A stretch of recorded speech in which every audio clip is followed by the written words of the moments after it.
Welcome to the Veteran Lawyers channel, a place where stories meet passion, truth, and transformation. I'm Lieutenant Colonel Retired Catherine Gishuki, a veteran, a lawyer passionate in criminal justice, and a storyteller. Here we uncover raw truths, unscripted life stories. We inspire change, become vulnerable, and change perspectives. Let's dive in.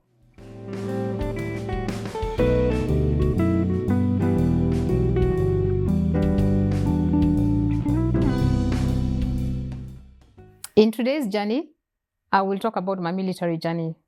I joined the military back on the 18th of January 2005 as a cadet after having successfully gone through an interview in the defense headquarters and was handed over a reporting letter to report to Eldoret at the recruit training school. Of course, you have a letter in hand, you're excited about joining the military. I would say I had an idea of what it meant from a few friends who were already in service. But let me tell you, even though they try to describe to you, though again, they will only do it in bits. You do not get the whole story. You only get to know what it means, what it entails, what the experience will be once you land there.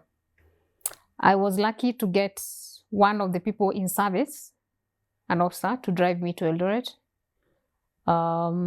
He may not know, but that was a very good gesture because then I didn't have to struggle in buses. I don't know any matatus. So he drove me up to the school. Got to the gate, handed me over to the recruiting team. And there my struggles started. And why did they start? I knew that I was going to shave my hair. So an interesting coincidence that I'm doing this episode with my hair short. It takes me back and it reminds me. So what I did is that I went and got a bob haircut. Very nicely done, neatly done. So I had told myself I wanted to enjoy my hair the last time. So I get to the gate. I have very smart bob haircut. I am dressed in a hipster and I'm looking all fly. When they saw me, I think they just said, "Here you come, you're welcome, we'll deal with you." So from there, you are told, cadets, take your box, put it on your head, and march towards the barber shop. So that's what I did, of course, with all manner of confusion. Get to the barber shop, put your box down, and you're told, welcome to that's it. This is going to be an every Saturday thing. You have to shave your hair every Saturday. As I've said, I knew that that is what I was going to experience. So it wasn't really a big deal, but I still felt bad that I was losing my hair and I would lose my hair every Saturday. So shaved, took my box and proceeded now towards the accommodation. That's where the journey starts. As I've said, I was dressed in this hipster, a tight jeans. And I think that sort of like sent the wrong message to the recruiting team. They probably thought that this is a lady, a woman that they need to shape or remove uraya from me. And that's essentially what they do. So from there, I think I was a marked person. And then also, during my time, we were only 35, 32 men and 3 ladies.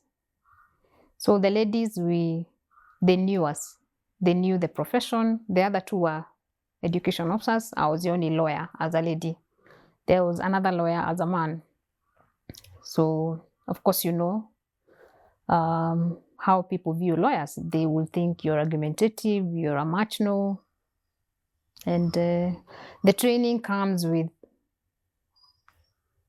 shaping you and sort of like reorienting you, changing you from a civilian to military. So that's where it all started. Hectic journey for 5 months for specialist officers, so lawyers, doctors, chaplains, paramedics. It's not normally very long, but it's still long. 5 months is a long time. You go into this environment where day in, day out is hard work. I think other than Sunday. Sunday is a bit relaxed. So a normal day will start at, I think, 4 a.m. in the morning, and you've slept at 1 a.m. in the morning, and it's tough. It was very, very tough. Tough to an extent that I think I suffered swollen legs for almost the entire training period. I don't know what was happening to my legs. I had blisters, and I couldn't really put on the boots. Even if they would say, put on the boots, because the boots will help you. And of course they would help, because then they shield you from stones, from, let's say, if you go out to training in a terrain where there are thorns and all those things. But still, it didn't work for me. So it was tough for me in terms of that swelling. It was also tough in the sense that going by my height, because I think I'm just slightly 5, I'm just about 5 or slightly less. When it came to training where we were required to do heights, of course, that was a challenge for me. Carrying the rifle itself, the G3, it's pretty heavy, it's long. It was a challenge. The fact that military is a profession where people are of a certain height, that came with stigma. That meant that if, let's say, you were in a parade or even in a group, I was easily identified. So you're short. And by virtue of the training, because it's tough training, you end up losing a lot of weight. So you're short and small. Yeah, but we still managed. The training is strenuous to an extent, not for we ladies. I don't know whether the others suffered the same.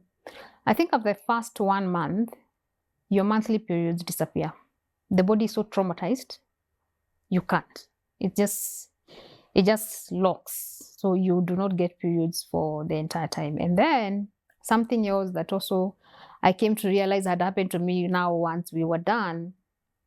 I had, I don't know what you call it in medical terms, but I would meet with you.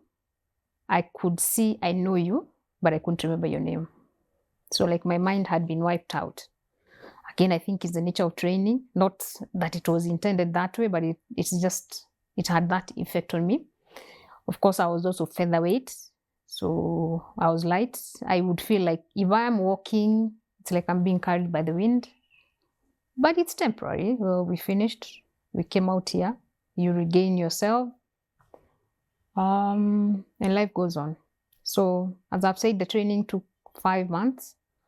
The training entails waking up, starting with morning run in the morning, very early in the morning. I can't remember how many kilometers would cover. And most of the time would be outside the camp. That time you're dressed in your t-shirt only and the short. And I guess if it was very cold, we would be allowed to put on the green sweater, the jaws, and the boots. But for me, I think most of the time it was the rubber shoes, which was disadvantageous for me because then my legs suffered, my feet suffered. So you run, you come back, you settle into a class. You will do training maybe on weapons. You will do training on a whole lot of things. And believe it or not, when we were in class, that is when we enjoyed, because then you have settled in and you can take 5. Taking 5 means that you can doze a little bit. Of course, you're not allowed, but the body just somehow will try to shut down and you try and take a bit of rest. Then after that, the day progresses, you go for lunch. And it's not lunch that you're just supposed to go there and the fork and knife. No, it's lunch where your time, there's no time to waste. You're supposed to eat very fast. I guess from there I learned how to eat fast. You're not supposed to pour food. If you've seen pouring food, that's a problem, because then they take it like you are doing things against the order of things, and they would call it mutiny, and they would tell you that's mutiny. So it was actually punishable. If you, let's say you go for break time and there's tea being served and the tea is very hot, you're supposed to have initiative as a cadet. Get to know that you can put cold water in that tea, make it colder so that you're able to swallow it very fast. And that's how we survived. Along the way, maybe if you do something that the instructor doesn't like, you get punished. Punishments are there. And part of the punishment would be that you put on what you would call, it's like a raincoat, but it's part of the uniform. And say it is very hot. Then you're supposed to carry your buduki, your G3 up and go around the field, and at times frog march. Frog march means you are on the frog position. All this meant to make you a better person, to build your resilience. But of course, then when you're going through that training, all that we felt is it was a punishment, and we never received it very well. So it was tough. It was very, very tough. Yeah. Before there, let me just mention the highlight. Now you've gone through the training for 5 months, and the main highlight of all that training is to pass out. The pass out parade is a big thing, and it's big because you actually start rehearsing almost like a month before, and rehearsing has to be every day. You know, the parade itself, the drill, you have to be as per the instructor's instructions, because the rehearsing will take the commandant of the school. He'll have to have his own parade, like that, like up the chain until where now the CNC comes to, give you the blessings and you leave as somebody who has graduated from cadet to an officer. So we went through it. As I had mentioned, with my height, the G3 was pretty long and heavy for me. So at some point, I think the instructors were actually contemplating making it lighter for me, so that I then don't have the trouble of dropping it during the pass out parade. But I was determined to, even if they thought that would happen, and of course that would mean that my military career would be over, I was determined to ensure that I also graduate with the rest and not drop the gun. So I practiced, I was focused, and I made it. And I didn't drop the gun, as maybe many would have thought. So you do the pass out parade, then you do the last salute, and you're told off to your duties. And that's the highlight of that training. So finish, leave Eldoret. You're given, I think, 2 weeks break, what you call disembarkation leave. Then you have a reporting date to your unit. Of course, people reported to various units. There are those who went to the Army. There are those who went to the various services, to the Army, to the Navy, to the Air Force. So for me, when you're in training, you get to know to which service you're going. So I joined the Army, the Kenya Army, the superior service, because even when you look at the Constitution, it starts with the Kenya Army, Air Force, and Navy, but posted to the Defense Headquarters. So that's where I reported once I finished the leave. And that's how my legal career in the military kicked off. So I report to DOD, must have been sometimes in May or towards the end of May 2005. Then the legal department was not big, because I think I reported and I found a few officers and the then chief, who was a brigadier. There was this program that they had come up with, that even though you have reported to that office or to any other office as a lawyer, they needed you to get to experience and see what is the life of a soldier on a day-to-day basis. So we were required to go for an induction program, an orientation, so to speak. So we started off in Moyale, me and my colleague, the male officer, started off in Moyale, Wajir, Garissa, I think we did Mombasa too. So went round where we interacted with the various soldiers and the kind of life they were living out there. So that now when you're back to the office and you're working, you're handling files, you're handling various disciplinary issues, you would then have this picture in your mind, the environment in which they work. And I think it was hoped that once you have that picture etched in your mind, you would advise the commanders properly, you would advise from a known position. Yeah, so we did that for, I think, a month. Then once we were done, reported back to the office. I was, of course, a junior officer in terms of rank and even age. Ideally, you start off as a lieutenant, and then you grow with time in terms of ranking. Lieutenant to captain doesn't take too long. I think it takes about 4 years, because it's in the instructions. It just doesn't happen. So you're supposed to serve a certain period of time. And then captain to major, I think that takes long. It takes about 6 years. Until, to an extent that for the longest time, I was Captain Gishuki, and people, it almost sounded like that's my other name, like captain is my other name. Yeah, so served until I got to the rank of Lieutenant Colonel.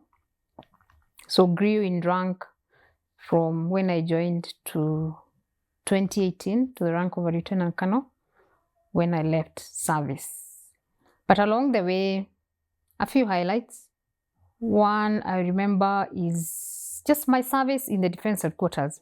It really gave me a lot of exposure in terms of being able to interact with the high levels, the senior officers, both in the military and in other ministries, because when you're at Defense Headquarters, you tend to sit in various committees. You tend to attend meetings where the Ministry of Defense is working with other ministries in the country. So even if you are of lower rank, you're younger than probably everyone else, you immerse yourself, you go through that stage where you have to learn very fast and learn and adjust very fast. Day to day in that office entailed attending meetings, advising on various legal issues, being involved in procurement matters, defense contracting. Once in a while, no, by then we really didn't have the element of going to court, but it came later. So it was more of ensuring this proper, seamless liaison between the legal department and the Attorney General's office, because of course the Attorney General's office is the principal legal advisor for government.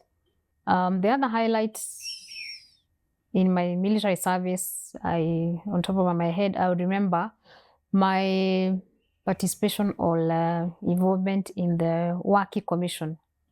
After the 0708 post-election violence, I was identified to represent the military or the Kenya Defense Forces in that commission, in the sense that I was required to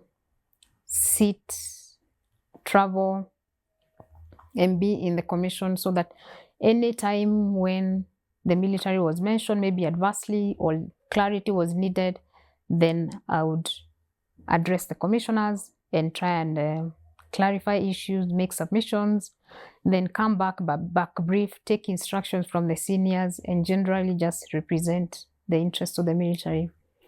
The other highlight also would be my participation in the field, how do I call it? The field, remember the extrajudicial killings that were then allegedly reported and were associated to some extent with the Mount Elgon operation, and the military was cited. So of course we were in an interministerial committee where we worked with other ministries, and I was one of the representatives who were then representing the military.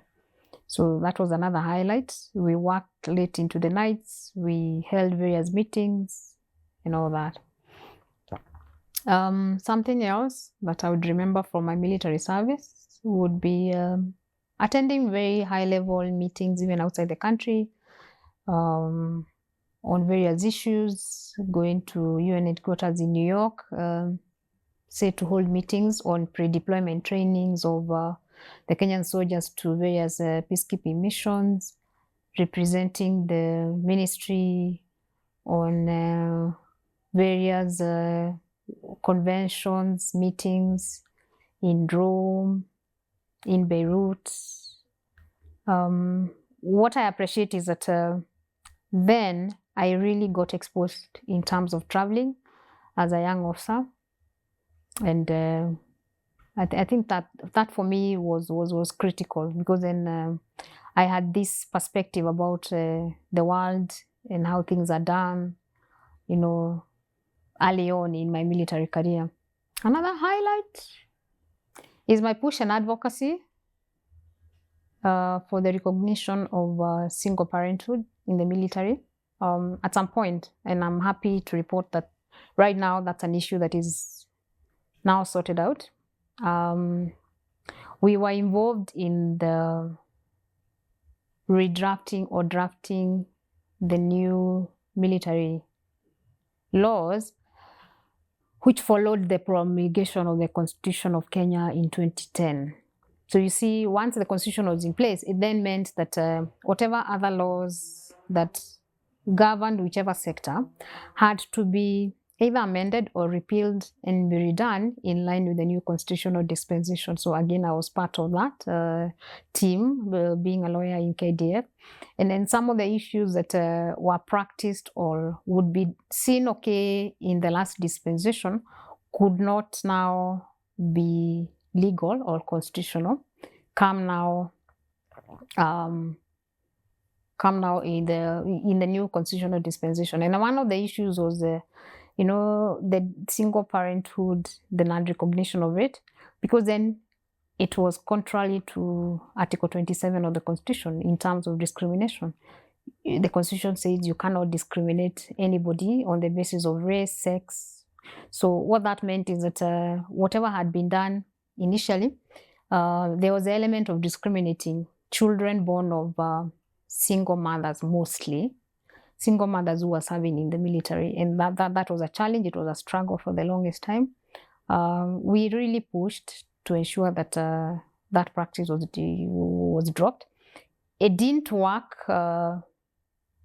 during my time in service, but I am confident that the push and the advocacy we had started on before I left bore fruits, because that issue was sorted out, I think, in 2021, 22, and it's now behind them. They're now recognized, because it meant that if you gave birth and you were not married, it means that they would not recognize your child in terms of right on from the maternity services for you being able to publish and include that child in your records.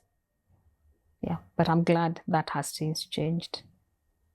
In the next episode, I will talk about my transition from the military into the United Nations, and later on my stint at the Independent Policing Oversight Authority. Thank you for joining this journey of truth and justice. If the last story has resonated with you, please like, subscribe, and share. Until next time, please remember to stay bold and inspired.